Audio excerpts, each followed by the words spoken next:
Bonjour tout le monde super branché, ici c'est Jérémy News. Trop content de vous retrouver sur la chaîne pour une nouvelle vidéo de pronostics comme à l'accoutumée. Et on se retrouve avec nos 7 pronostics pour dimanche. La vidéo de samedi est en ligne, vous pouvez la regarder la team, il y a de très bons codes. N'hésitez pas à la voir, surtout la partager, la liker. Et si vous êtes nouveau sur la chaîne, c'est le moment idéal de vous abonner pour ne rater aucune de nos dernières vidéos, puisqu'il y aura une tonne de pronostics à venir. Comme je le dis si souvent, si vous kiffez le contenu de cette vidéo, laissez un like la team, la partager, c'est important. Et de plus, laissez-moi vos pronostics dans l'espace commentaire la team, c'est important. Je veux vos avis sur les différentes rencontres. Et si vous voulez plus de pronostics de ce genre, je vous invite à nous rejoindre dans notre groupe de Telegram, parce que c'est là-bas qu'on partage tous nos petits combinés, les résultats des matchs, le lien se trouve en description. On est aussi sur Instagram la team sous le nom de Jérémy News. N'hésitez pas à nous suivre, c'est important aussi. Le lien se trouve en description. Le premier match de dimanche oppose FC Floa Livadia. Alors c'est une rencontre décisive entre le deuxième et le premier à la course au titre. Au niveau de l'état de forme, Floa s'est imposé sur la plus belle des scores 5-1 contre 7 mêmes adversaires. Et l'équipe reste une très grosse dynamique, soit en total 5 victoires consécutives. Par contre, de l'autre côté, la dynamique est bonne. Livadia reste sur 3 victoires, une défaite sur les 5 dernières rencontres. Au niveau du rapport de force, c'est Floa qui est l'absent psychologique avec 3 victoires sur les 5 dernières rencontres entre Floa et Livadia. Selon moi, Floa est un poil meilleur et ce sera pour moi Floa gagnant. La cote est de 9,60. On part en première ligue avec notre deuxième rencontre qui oppose Manchester United Crystal Palace. C'est une affiche qui oppose le 7e et le 11e au classement. Au niveau de l'état de forme, Man United est sur un nul, un but partout contre Chelsea et une victoire 3-2 contre Arsenal pour mettre fin à sa série de 2 défaites, 2-1 contre City, 4-1 contre Watford. Par contre, du côté de Crystal Palace, avec un bilan de 2 victoires, 1 nul, les hommes de Patrick Vieira restent sur une mauvaise dynamique pour 2 défaites consécutives. Ils perdent 2-1 contre Aston Villa, 1-0 contre Leeds.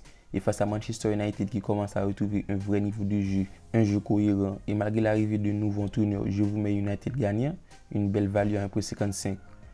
Le match suivant oppose Monaco-Metz.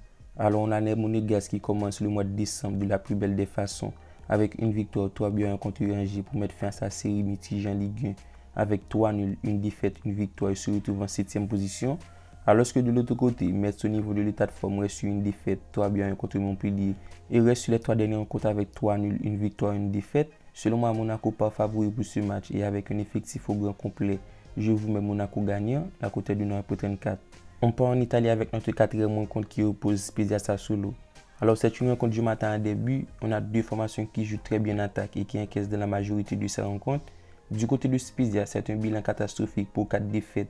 Une victoire, alors c'est une formation très fébrile et qui encaisse minimum un but à chaque rencontre. Et face à Sassuolo, la dynamique est plutôt insatisfaisante sur les 5 dernières rencontres avec 2 défaites, 2 nuls, une victoire. Par contre, c'est une formation qui présente un bon niveau de jeu, un jeu tourné vers l'offensif avec la présence de Biradi, Raspadorini, Sakamara en attaque. Selon moi, cela doit scorer 2 paris d'autres et le pronostic plus 2,5 buts est mon safe pour ce match, elle est de 9,58. Le match suivant oppose Bodo-Glimt-Brann.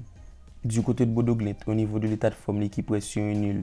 Par contre, la dynamique est correcte. Sur les 5 dernières rencontres, c'est 2 nuls, 2 buts partout contre Ogesson, 0 buts partout contre Rosenborg pour 3 victoires. Il gagne 2-0 Lillestrøm, 1-0 contre Sandefjord, 2-0 contre Molde. Du côté de Brann, c'est la crise. L'équipe reste sur 9 matchs sans victoire pour 3 défaites, 6 nuls. Alors dans ce match, je vais jouer Bodo-Glimt gagnant, la cote est de 9,34. On part en première ligue avec la formation d'Aston Villa qui reçoit Leicester. C'est une rencontre dans laquelle je m'attends à début et ce sera pour moi les deux équipes marquent parce que tout simplement on a 2 grandes forces offensives, 2 formations qui jouent un jeu tourné vers l'offensif. Du côté d'Aston Villa, sur les 2 dernières rencontres, les 2 équipes marquent. Il reste sur un bilan plutôt mauvais malgré 2 victoires, 2-0 contre Brighton, 2-1 contre Palace. L'équipe totalise 3 défaites sur les 5 dernières rencontres et face à Leicester qui sur les 2 derniers matchs se va valider le but des 2 équipes avec un bilan de 2 défaites, 2 nuls, une victoire et se retrouve en 10e position. Selon moi, ce match s'annonce animé en termes de buts et les 2 équipes devraient trouver le chemin des filets. Ce pronostic me paraît fiable. Le 7e match oppose Juventus-Genoa. Selon moi, c'est une rencontre qui s'annonce déséquilibrée entre le 7e et le 18e au classement. À l'instar de la saison passée, Juventus connaît des moments difficiles en termes de résultats avec déjà 6 défaites au cours de la saison. Au niveau de l'état de forme, je vous sur une victoire 2-0 contre Salernitana. Alors ce match est le moment idéal de prendre 2 points contre le mal classé au classement. Du côté de Genoa, la dynamique est mauvaise. Sur les 5 derniers rencontres, c'est 3 nuls, 0 but partout contre Udinese, 2 buts partout contre Empoli, 0 but partout contre Venise. Il reste sur 2 défaites. Il perd 3-0 contre Genoa et perd 2-0 contre Roma. Alors sur ce match, la formation de Juventus peut compter sur un effectif beaucoup plus compétitif et plus rodé avec de bonnes individualités. Et ce sera pour moi Juve gagnant. Une belle value, elle est donnée à 1.45.